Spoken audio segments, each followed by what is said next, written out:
बातों ही बातों में माता पार्वती ने भगवान शिव से आँख मिचौली खेलने की इच्छा जाहिर की। चलिए न प्रभु, कितने समय से हम दोनों ने कोई क्रीड़ा नहीं की, हम आज कोई खेल खेलते हैं। आज वातावरण कितना सुंदर है।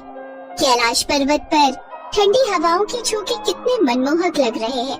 हाँ, वातावरण तो बहुत सुहावना और मनमोहक है। और हम कौन सी क्रीड़ा करेंगे? अब आप ही बताओ कि हम क्या खेल खेलें? क्यों ना हम आँख मिचौली खेलें?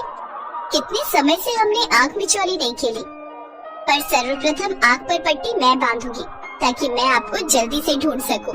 ठीक है देवी पार्वती, जैसी आपकी इच्छा।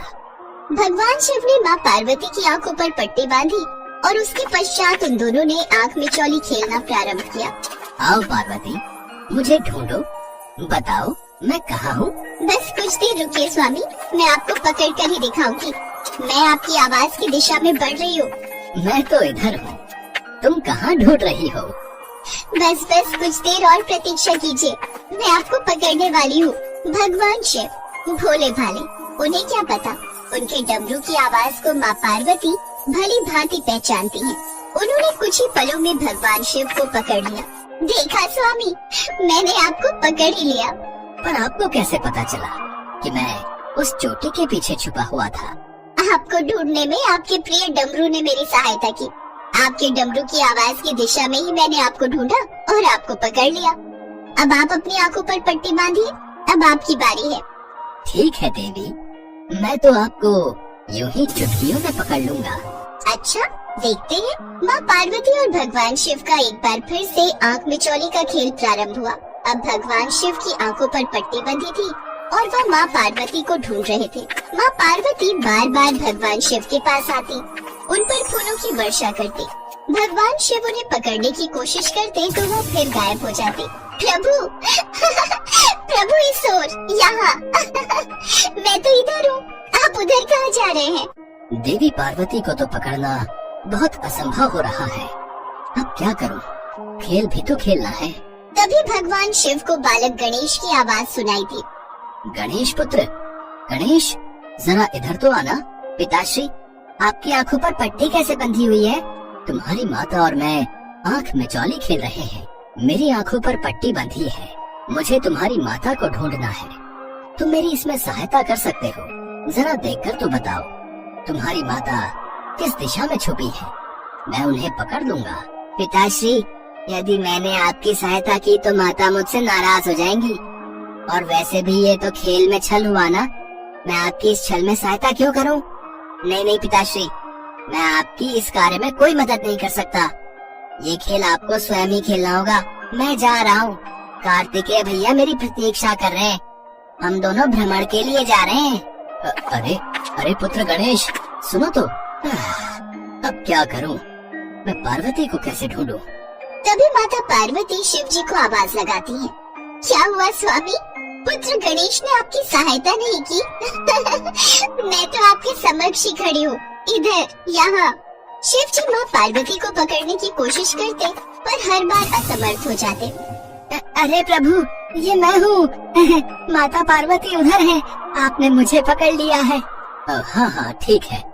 इस पट्टी से देखने में मुझे बहुत असुविधा हो रही है, मेरी समस्त इंद्रियां भी काम नहीं कर रही। मैं अपनी शक्तियों से देवी पार्वती को देख भी नहीं पा रहा हूँ। स्वामी, जब तक यह मेरे हाथों से बंधी हुई पट्टी आपकी आंखों पर है, आपको दिखाई नहीं देगा। आपको मुझे ऐसे ही ढूंढना होगा, मेरी आवाज की दिशा में, इधर। भगवान शिव बहुत देर तक माता पार्वती को पकड़ने की कोशिश करते रहे, पर हर बार वह असफल हुए।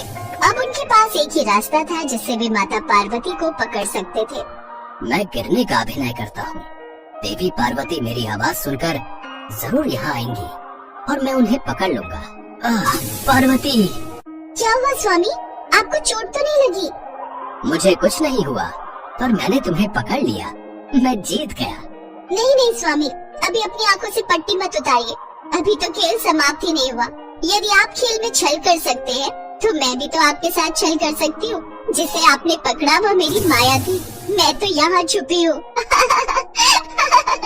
माता पार्वती जानती थी कि भगवान शिव गिरने का नाटक कर रहे हैं, इसलिए उन्होंने अपनी शक्ति से अपनी हमशक्ल उत्पन्न की और खूब जोर से हंसी। कुछ देर तक यह आंख मिचौली का खेल चलता रहा। भगवान शिव को एक और युक्ति सूझी। देवी पार्वती, मैं सोच रहा था मैं आपको ढूंढने में असमर्थ हो रहा हूँ। अब ये खेल ऐसे ही चलता रहा तो मैंने जो आपके बारे में सोचा है, आज मैं आपको कहीं ले जाने वाला था। भगवान शिव के मुंह से इस तरह की बातें सुनकर माता पार्वती से रहा नहीं गया। अब वो भगवान शिव के आसपास ही घूमने लगी। आप मुझे कहाँ ले जाने वाले थे प्रभु? ले जाने वाला था, पर अभी तो मैं तुम्हें पकड़ ही नहीं पा रहा हूँ। अब जब तक ये खेल समाप्त नहीं होगा तब तक क्या ही फायदा ये बताने से कि हम आज कहाँ जाने वाले थे। बताइए ना प्रभु, मेरे मन में बहुत उत्सुकता हो रही है। हम कहाँ जाने वाले हैं? अब आप इतनी दूर दूर से मुझसे वार्तालाप करेंगी तो मैं कैसे बता पाऊंगा? माँ पार्वती ये भूल चुकी थी कि अभी तो आंख मिचौली का खेल चल रहा है। शिव जी ने उन्हें अपनी बातों में फंसा लिया और बस माँ पार्वती पकड़ी गई। ये पकड़ लिया मैंने आपको। अच्छा, तो आप जानबूझकर मुझे बातों में उलझा रहे थे ताकि आप मुझे पकड़ सको। जाइए प्रभु, मैं आपसे बात नहीं करूंगी। शिव जी ने अपनी आंखों से पट्टी उतारी। वे समझ गए थे कि माँ पार्वती नाराज हो गई है। अब उनके पास माँ पार्वती को मनाने का एक ही रास्ता था। अच्छा ठीक है, तुम जीती मैं हारा। वैसे मैं सोच रहा था क्यों ना आज हम स्वर्ग की सैर पर चलें। बहुत दिनों से हम किसी भ्रमण पर नहीं गए। भ्रमण पर? ठीक है, तो मैं अभी तैयार होकर आती हूँ। बस महादेव और माता पार्वती के बीच सुलह हो गई और वे दोनों स्वर्ग के भ्रमण पर निकल जाते हैं।